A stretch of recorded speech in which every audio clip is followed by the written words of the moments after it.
Hoy contamos con Adrián Barbero Rubio, doctor en psicología, terapeuta, formador e investigador, con más de 30 trabajos científicos y colaborador en tantos otros proyectos de investigación. Cuenta, entre otras formaciones, con una estancia de investigación en la Universidad de California. Actualmente es profesor en la Universidad Nacional de Educación a Distancia y coordinador del grado de Psicología.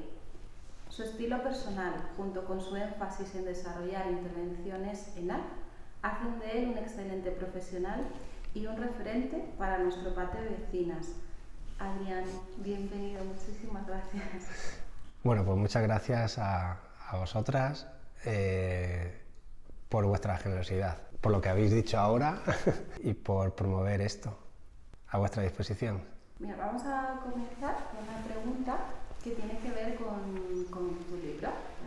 Vamos a empezar por ahí y comentar para quien no lo sepa. Recientemente has publicado un libro en el que das detalle de diferentes estrategias para la prevención y la intervención con la terapia de aceptación y compromiso basada en procesos. En primer lugar, nos gustaría que nos comentaras acerca de un aspecto que, entre muchos otros, observamos a menudo en las familias, y es el siguiente, y es cómo reaccionan ante el malestar emocional de los y las chavales. Por ejemplo, si el niño o la niña está triste, a veces los padres, las madres le dicen: ¿estás triste? No estés triste. O una posible interacción sería: bueno, si ahora estás tristón, déjalo, mejor no vayas al partido. Me parece legítimo y además me parece natural, es decir, crecemos en ese contexto. Crecemos en un contexto en el que se procura que no nos sintamos mal, en el que se procura que estemos bien la mayor parte del tiempo, que estemos estables emocionalmente, que las emociones de color azul del emocionario pues estén ahí siempre presentes. Crecemos en ese contexto. Yo creo que en ese contexto en general se ha ido creciendo. Quizás a lo mejor en otras épocas se prestaba menos atención, daba un poco más igual todo, se relativizaban las cosas, había más perspectiva, pero también había mucha más dejación y eso invitaba a no validar muchas de las emociones que uno va experimentando, a las que va, por cierto, poniéndole nombre conforme va creciendo, ¿no? Es natural. Que sea natural no quiere decir que no tenga efectos. Y eso es un poco lo que recojo en ese manuscrito y también lo que trato de divulgar en la formación. Nada es inocuo. Lo que hacemos impacta. Es verdad que tenemos que tener una concepción basada en parte en el concepto, por ejemplo, de operante, que es un concepto que nos dice que tiene que haber muchos ejemplos para que se construya un repertorio, para que se construya un modo de ser, un modo de funcionar, con lo cual nos podemos permitir así fallar o hacerlo mal, pues puntualmente. Digo hacerlo mal, entendedme, no hacerlo según lo que nos dice el modelo, por ejemplo el modelo de la terapia de aceptación y compromiso, de lo que deberíamos de hacer con los pequeños. Entonces, bueno, pues esa puntualidad pues va quedando, digamos, oculta entre los, ahora sí, más frecuentes ejemplos en otra dirección. Es tan grave decirlo un par de veces. Exacto. Y no debería uno tampoco estar hipervigilante de sus palabras, porque entonces no está con el pequeño, no está disfrutándolo, no está conectado al pequeño. Nos pasa cuando los padres somos psicólogos, que nos pasa doble factura. Y esa hipervigilancia pues a veces nos pasa un peaje que no queremos, ¿no? Pero bueno, a grandes rasgos es algo que vivimos, que experimentamos, nada más que uno vaya y observe pues se va a encontrar reacciones que tienen que ver con negar la emoción que está experimentando el pequeño. Negarla supone no validarla, no abrazarla, no recogerla, no hacerle espacio, make room, no permitirla. Y eso tiene mucho que ver también con, sino casi al 100%, con los propios miedos que tenemos los padres y que a veces nos lleva a que nuestro pequeño no se sienta o pretender que no se sienta de un modo u otro. Está muy pegado a nuestra piel negar, tapar, silenciar. Está muy pegado a nuestra piel. Y es muy difícil generar un contexto de lo contrario. Los hay, porque luego pues nos encontramos con peques que crecen y que están muy adaptados al mundo, muy conectados a aquello que valoran, a aquello que les hace babear, aquello que le hace perder la noción del tiempo. Entonces, pues esos contextos existen, contextos donde hay una perspectiva amplia, donde se recogen las emociones, se las abraza, pero sin darles muchas vueltas, sin ponerlas en el foco de la cuestión, sino como procesos que ocurren naturales en el curso de vivir, de crecer, procesos que tienen que ver con hacerse mayor y con experimentar cosas que el mundo te da y que no son agradables. Y esos contextos existen, los padres están ahí y generan esa jerarquía que luego nosotros generamos en clínica, cuando estamos en el gabinete. En las familias hay este tipo de desafíos, pero también justamente en clínica, en el gabinete, ¿verdad?, nos encontramos con otra serie de desafíos, pero también de oportunidades. Nos gustaría preguntarte cuáles son algunos de esos desafíos, oportunidades que has encontrado en la clínica con niños y adolescentes trabajando con arte. Bueno, a ver, es una pregunta amplia y da para mucho. Yo creo que el principal desafío tiene que ver con los padres. O sea, a los pequeños hay que dejarles que jueguen y permitirles las condiciones para que jueguen y disfruten y se relacionen y hagan lo que quieran dentro de las normas que nos permiten estar más o menos adaptados a este mundo, ¿no? Pero claro, el desafío está en el adulto tutor, en el adulto padre, madre, que por supuesto no ha depositado su responsabilidad en el impacto de lo que hace en el pequeño. Y ese desafío está en todos aquellos en los que se dedican a niños, a adolescentes y a padres desde el minuto uno. Es un clásico que un padre o una madre traiga al pequeño al gabinete y se vaya. Bueno, hay casos y casos, ¿no? Por ejemplo, sobre todo estamos hablando de problemas de conducta más que problemas del desarrollo, que yo los dejo a un lado porque eso necesita un repertorio que para nada es el que estamos hablando ahora, que es el de flexibilidad psicológica, el de saber regular tus propias emociones, el de dirigir tus acciones a valor, ¿no? Pero en problemas del desarrollo, pues hay unos matices ahí que para otra pregunta o otra conversación, ¿no? Y desde luego sería más habitual, incluso casi diría yo correcto, ¿no?, que el niño viniera y el padre se fuera, porque hay que trabajar con el niño el lenguaje y el niño se tiene que enfrentar a desafíos, digamos, relacionales cada vez mayores. Pero en problemas de conducta, el principal desafío es que los padres entren en la dinámica terapéutica, es decir, que los padres se conviertan en aliados y que vayan a casa y que conecten, ayuden a conectar ese contexto, el de la casa, con lo que se hace en clínica. Muchas veces los clínicos nos quejamos de la poca generalización de los resultados, es decir, de que lo que vemos en clínica no se traslada fuera del gabinete. En los casos de niños, adolescentes y padres, la clave está en los agentes que están con el niño la mayor parte del tiempo. Y digo padres, pero pueden ser abuelos, o puede ser un tío o una tía, los orientadores de los colegios.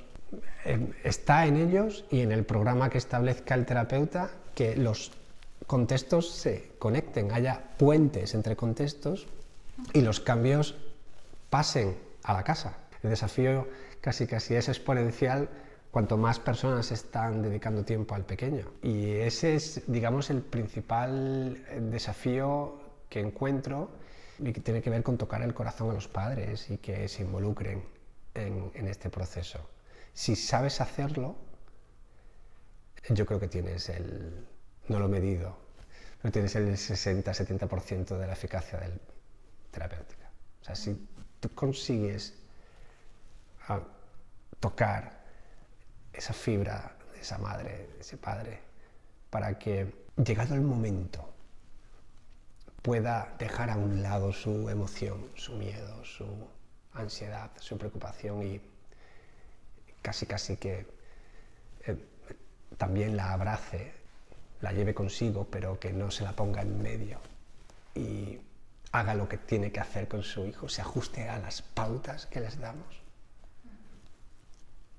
Lo tienes todo hecho. Pero también tu pregunta venía con oportunidades. La oportunidad está en el hecho de que tenemos cada vez más problemas que no reconocíamos antes. Cada vez los peques vienen con problemas de adultos.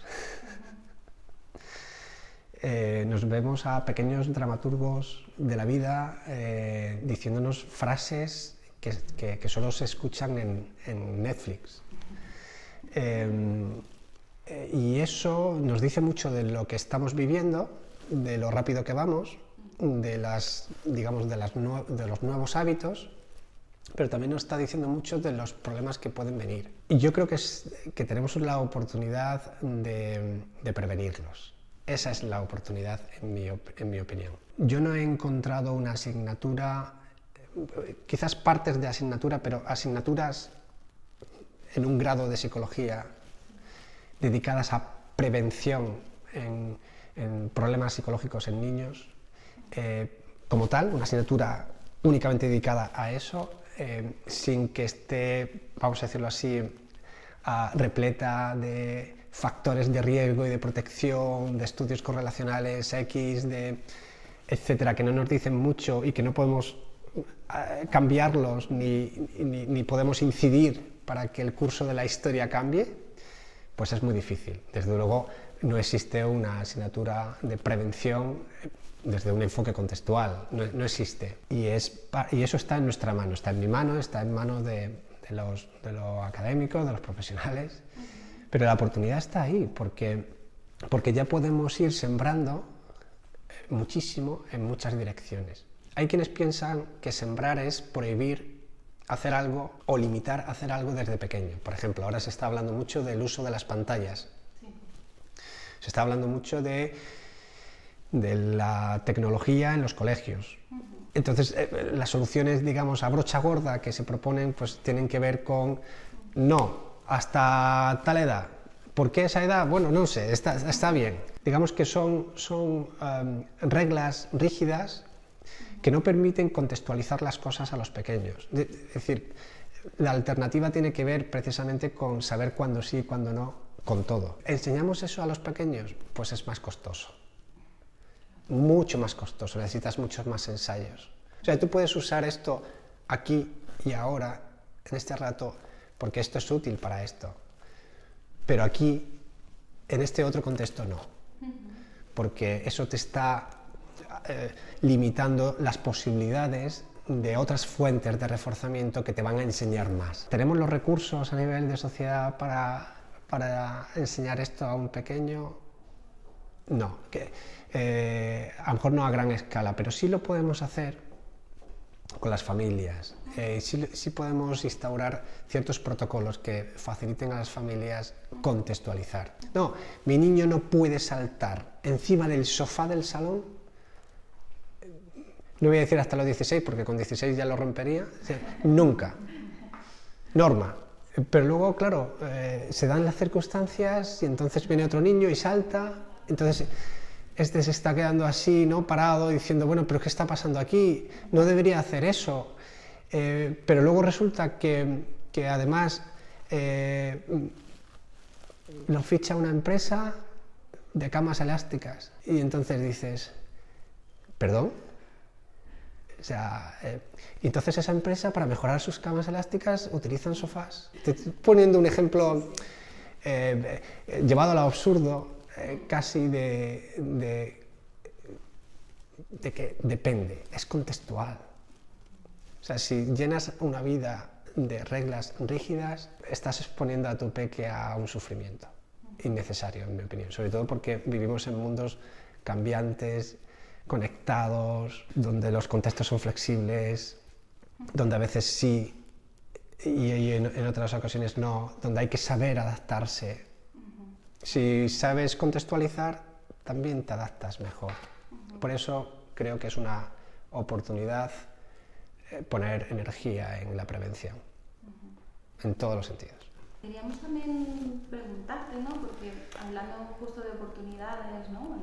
Tiene un potencial, ¿no? Y hay mucha oportunidad de aplicarlo en otros ámbitos, no solamente, ¿verdad? Con niños o con familias, sino en otros campos, por ejemplo, en el deporte o incluso en la empresa. Nos gustaría, bueno, que nos dieras un poco una idea de que se está haciendo algo aquí, se podría hacer algo. Se lleva haciendo muchos años, no antes del nacimiento de ACT,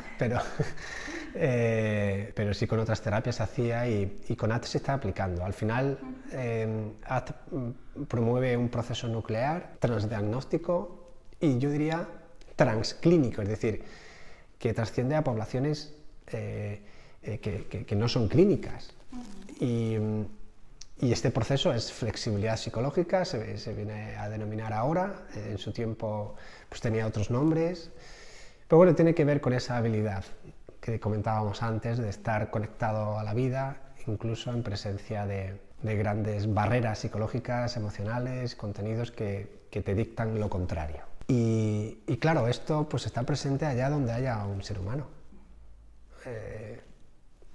O sea, de la misma forma que hay contextos en donde todavía no hemos llegado y habría que llegar. ¿Dónde se está haciendo esto? Bueno, por ejemplo, quiero decir, tenemos grandes exponentes en la literatura que han dado el salto. Uno es, por ejemplo, Frank Bond, de Londres, y bueno, aparte de la admiración que le tengo, porque fue miembro de mi tribunal de tesis en su tiempo, bueno, pues es de los pocos autores que han aplicado e investigado pues, los procesos involucrados en contextos corporativos. Sus estudios, lo que está en juego es subir la productividad, y esto a lo mejor no es políticamente muy correcto, pero es ganar más dinero para los empresarios y eso se consigue precisamente en contextos donde la flexibilidad psicológica fluye, es decir, donde los empleados son capaces de hacer hueco a sus miedos y, por ejemplo, plantear sus mejoras a los jefes intermedios, donde los empleados, en lugar de entrar pegados a la emoción, a llenar de toxinas el ambiente, a toxificar el ambiente, pues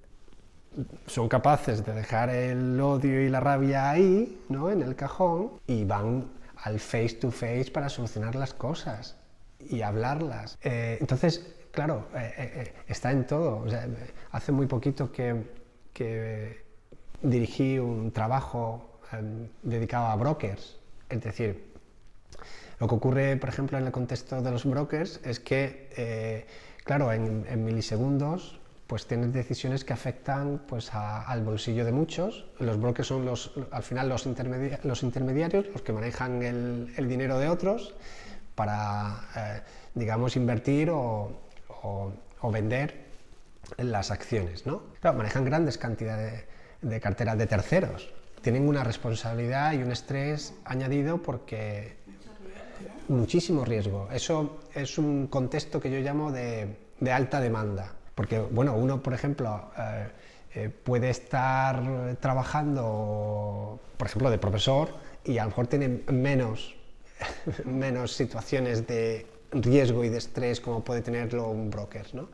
Bueno, pues este está expuesto a todo esto. está expuesto a dejarse llevar muchas veces por lo que dicta la emoción, ¿no? Entonces, por ejemplo, si le dan al botón y ha sido una mala decisión, donde, por ejemplo, han perdido 1,5 millones de euros, que son palabras mayores, en un, vamos a decir, en un broker medio bajo,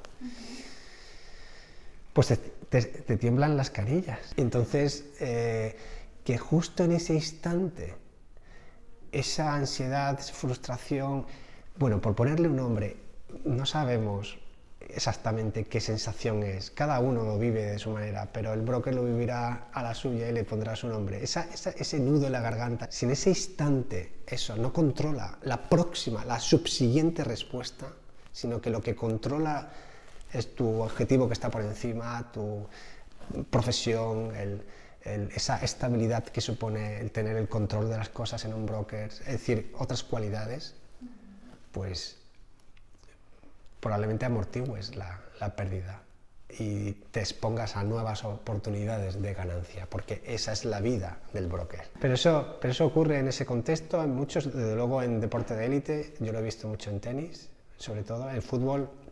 Hemos trabajado con jóvenes que salían de la cantera y la clave era justamente cómo de flexibles eran en ciertos momentos. Un indicador en el fútbol, la presión tras pérdida.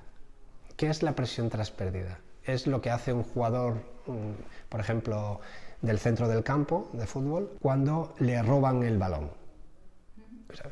Un contrario viene, te roba el balón y justo lo que tú hagas ahí es lo que llamamos, si vas a presionar al que te la ha robado para volver a robarle el balón, es lo que llamamos que este jugador está haciendo una presión tras pérdida, ¿no? Es decir, tiene una forma activa de encarar el me ha robado el balón. Pero luego podríamos tener, la mayor parte de los canteranos son peques que a los que les roban el balón entonces los ves en el campo, entonces se dan la vuelta, le dicen al defensa, pero es que no me has avisado. Entonces, claro, se salen del partido. Si en ese justo instante donde la frustración pega más fuerte, eres capaz de buscar al contrario e ir por la bola, es que estás dentro del partido y no te está controlando la frustración. Con el tenis, con todo pasa lo mismo. Vamos a ir un poco a esta última parte, ¿no? Vamos a meternos en la piel de los terapeutas, ¿no? Que también, como comentábamos, igual que la crianza, plantea una serie de desafíos. Y es verdad que cualquier persona, ¿no? que demanda ayuda puede plantear una rigidez psicológica, una inflexibilidad psicológica, ¿no? Los términos que estamos utilizando. Y bueno, hay digamos, algunos, ¿no? diagnósticos, ¿no? entre comillas, vamos a hablar así, que quizá puedan plantear más desafíos que otros, o por lo menos visto así un poco en genérico. Por ejemplo, un diagnóstico de TOC, ¿no? el trastorno obsesivo compulsivo, a veces a los terapeutas les puede resultar difícil. ¿Qué piensas tú? ¿Es útil usar arte en este tipo de situaciones? ¿Es más difícil que con otros diagnósticos? ¿Cuál es tu opinión? Yo creo que la diferencia está entre el agudo y el crónico. Es decir, utilizando palabras también psiquiátricas, vamos a decirlo así, de corte más médico. Es decir, que los patrones estén más instaurados o menos. Ese es el desafío de la terapia. Tradicionalmente se ha pensado y se ha investigado ACT en contextos más agudos. Es decir, es un poco la imagen que tiene ACT cuando lo presentas a los estudiantes o cuando si hiciéramos una encuesta a los estudiantes de una universidad o de una formación, decían, bueno, sí, ACT es para ansiedad y depresión, pero bueno, luego para trastorno mental grave, pues ya cognitivo-conductual.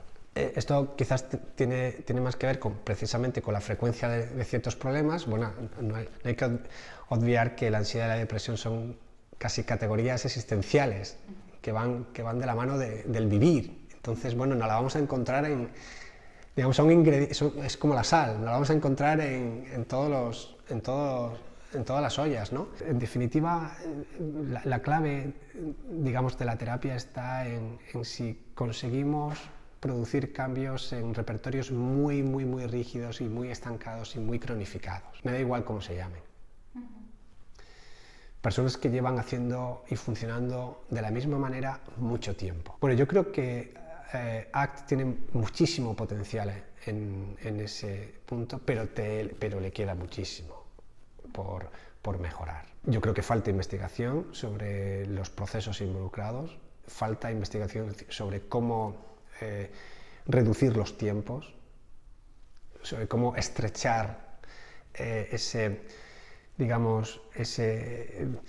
tiempo casi que viene definido por las leyes del aprendizaje, ¿no? Porque hay que aprender una nueva forma de funcionar y claro, llevas 20 años, 30 años funcionando de una forma y...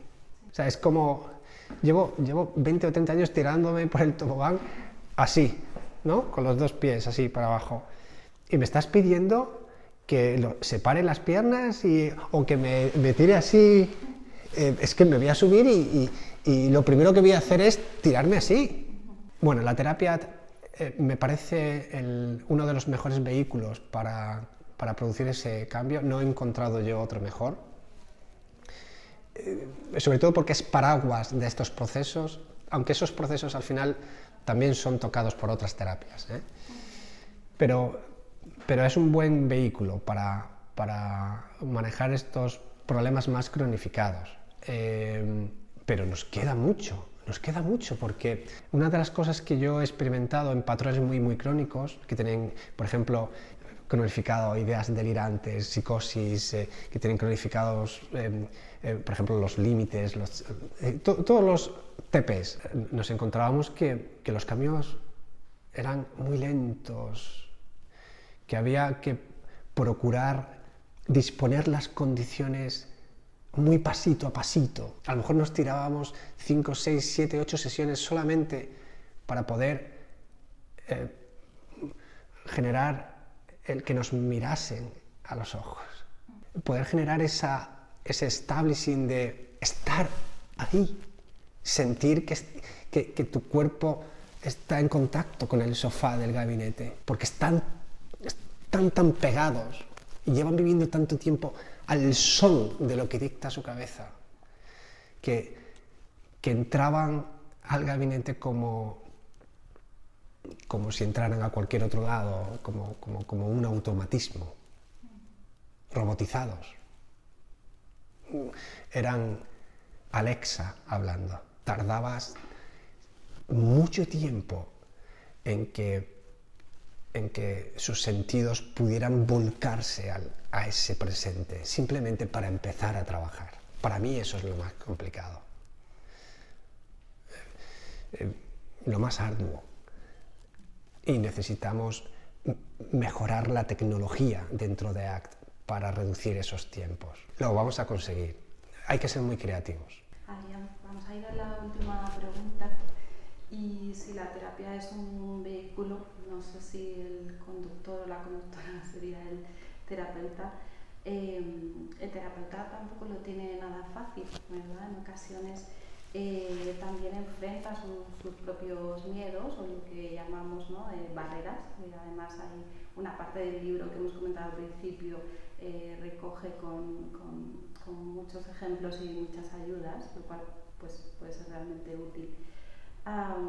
Aunque entendemos que no hay un ranking de cuáles son las barreras del terapeuta, o al menos nosotras no lo conocemos, ¿cuál sería quizá de aquellas barreras que tú te encuentras más frecuentemente? Si tuvieras que elegir una, ¿cuál es la que en tu formación de terapeuta si te encuentras, y alguna breve idea de cómo poder afrontarla? Yo la tengo clara, pero a lo mejor estoy sesgado porque es la mía y tiene que ver con el miedo a que el paciente te rechace.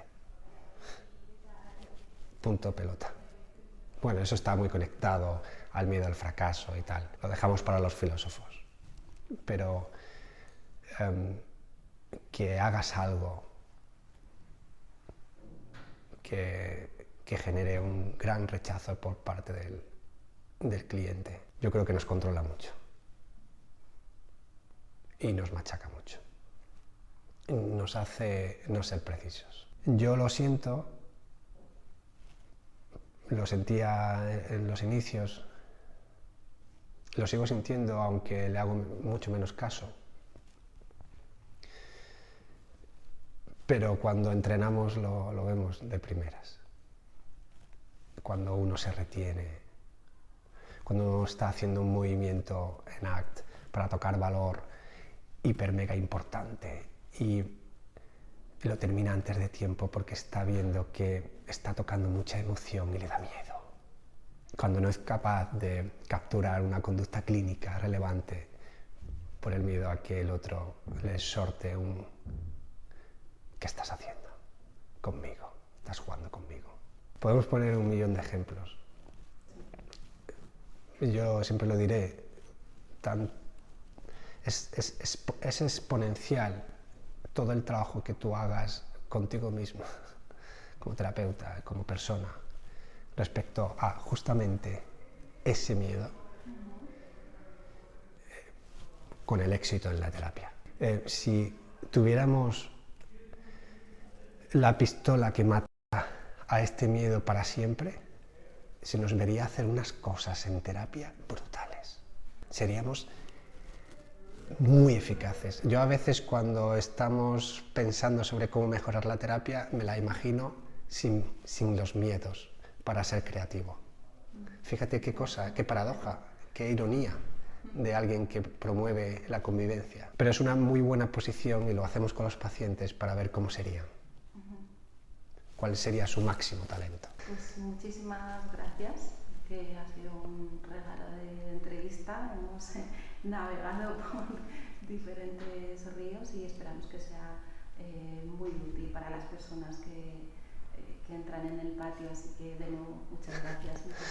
Bueno, el regalo me lo habéis dado. Y yo no sé agradecer bien con palabras, pero sé agradecer con hechos y bueno, pues procuraré que esto se repita de muchas formas.